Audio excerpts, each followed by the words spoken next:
Hello everybody, welcome to another review. Today I'm going to be reviewing the brand new album by Gorillaz. This is The Mountain. This is the new album to follow after our 2023 release of Cracker Island, which a lot of kind of divisiveness came from this record. I will be honest, I did like the album, but I think it was because the singles were really strong. And while we did have some good non-singles on that record as well, I feel like as a whole the album didn't flow quite well and had some pretty alright experience from there. I'm gonna be honest, some of my favourite Gorillaz songs are from Cracker Island. I really enjoyed Skinny Ape. Cracker Island's just an absolute hit. Even New Gold is one I quite enjoy, and Baby Queen not too bad as a single, and Silent Running is also a highlight. But outside of that, it was more the deluxe stuff of the record that intrigued me more. As I preferred the controller track. Crocodillas was also quite a nice one to have, and Captain Chicken, which actually brings Adele the Funky Homo Sapien back in, which I was just shocked that this was a deluxe song, because my god, we have been missing Dell since the first record. But The Mountain is here. I have been looking somewhat forward to it, but it's not really been quite my cup of tea direction wise, and I feel like that's more or less just because, as with Gorillaz, they always play with a lot of hip hop. You get a lot of funk, you get a lot of pop elements, alternative. You can't label Gorillaz as a single genre because they just do a lot of different stuff, and that's kind of the charm of it. For example, I mean, their first album has a bit more into the punk influence, and also a bit of Britpop as well, as you can notice in some tracks like 5-4. On that, Demon Days kind of being a bit more of a, I guess, a point into the alternative direction, but there's still just so many different ideas. To give Gorillaz a single genre is just hard to do. But the thing with The Mountains, I do respect the concept that this kind of plays more into I guess Hindustani classical music. I think it's cool, but it just has this kind of more like South Asian instrumentation that kind of accompanies this to give it a more psychedelic, synth, electronic, fun feel. And I think honestly it's unique, it's original, and the other thing I like about the concept is there's a lot of deceased musicians on this album, and I'm pretty sure this was stuff that Damon recorded with them before they passed away, such as Tony Allen, who we know from the How Far song on Song Machine Deluxe.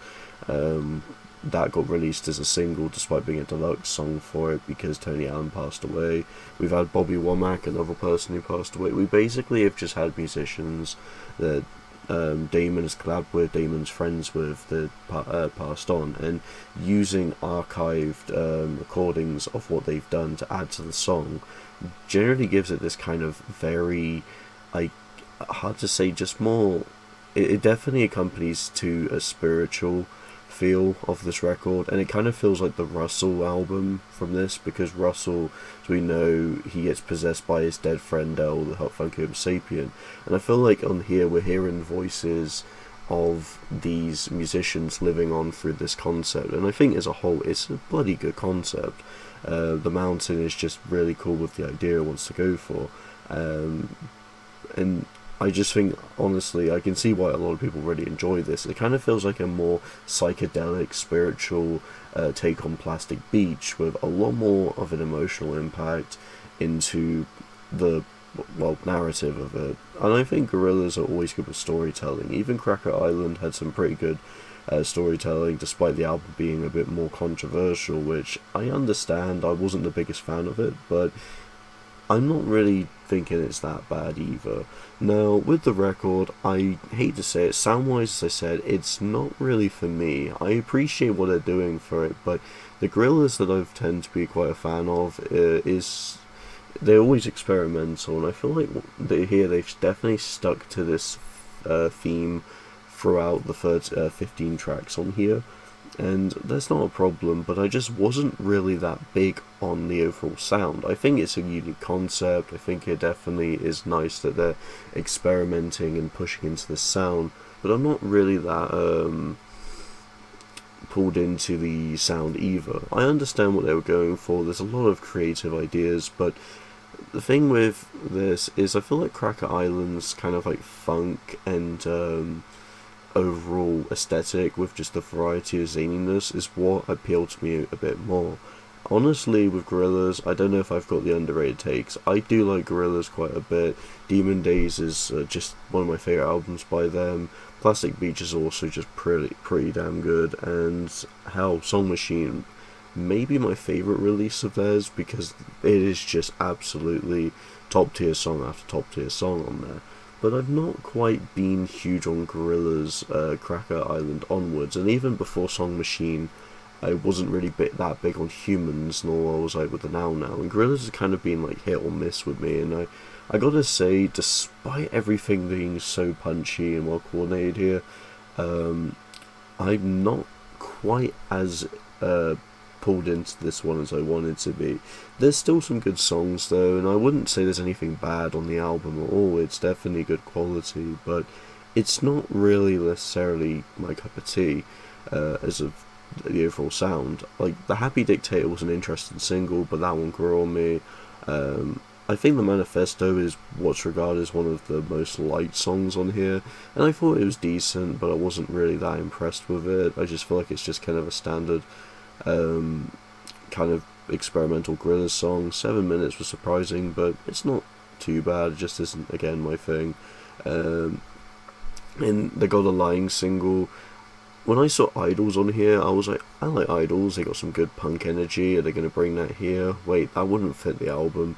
They don't bring it on here, and I just feel like Idols don't really utilise their full potential being on a Gorillaz track, as other bands have, like Soft Play, who known as Slaves back then for the Momentary Bliss song. But what can you do? Because the Momentary Bliss worked on a Song Machine because it was different ideas and different songs, working with different musicians to utilise what works with their sound and what works with Gorillaz. This is more or less features of either people who've passed away or people who want to kind of add on to this South Asian aesthetic to it, and I think it generally still comes off as pretty impressive in the overall structure of things, but I wasn't really pulled into the singles. I did quite like Damascus as well. I thought that one was quite fun, and the Moon Cave is probably my favourite song on the record. I just like the energy. It just kind of it feels the most like Gorillaz, and this one has True Goy. Other than that, I just think some of the songs, there's just quite a lot of like slower stuff that kind of works into the aesthetic. I think it's mostly how clean everything sounds and how original and psychedelic it feels. I can see a lot of people liking it, and I know this album was just I'd say universally well received on release day, and a lot of Gorillaz fans love it. A lot of people who are tuning into it also showing their love for it. I do like it still. I think it's a good enough album, but I'm going to have to give it the same score as Cracker Island when I reviewed that. I'm going to give it a 3 out of 5, because as much as I do like the idea and everything to it, as I said, the sound isn't quite my cup of tea. It's a whole hour, and I just find myself kind of tuning out a bit with this one. It's not really a Gorillaz release I'm that thrilled about, but I'm happy that a lot of people enjoy it, because it's definitely very unique and original for a Gorillaz take, and it generally feels like one of the more impressive leaps into Gorillaz' overall collaborations and everything. This is another album where every song has a collab on it, like Humans, but instead it actually utilizes the artist like Song Machine does in a way that makes it a lot stronger. I think Cracker Island, the only reason I give it the same score as this is because Cracker Island does have the higher highs. It has more of the songs I love, but the quality is definitely a lot weirder compared to this. Like, this is more consistent.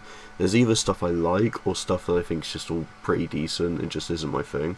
Whereas Cracker Island has some songs I'm not a fan of, like Possession Island, as well as also just having, and Tormentor, I suppose, kind of having that bit of weird variety of some really good stuff, some decent stuff, and some not so good stuff. So Cracker Island was kind of a weird feel for a Gorillaz record, but The Mountain definitely is what I'd say is definitely fundamentally the better record of the two. But that's all I have to say. I'm not really the biggest fan of Direction, but I thought I'd mention it anyway. And I respect Gorillaz for doing this. I hope you enjoy. Thanks so much for watching, and see you next video.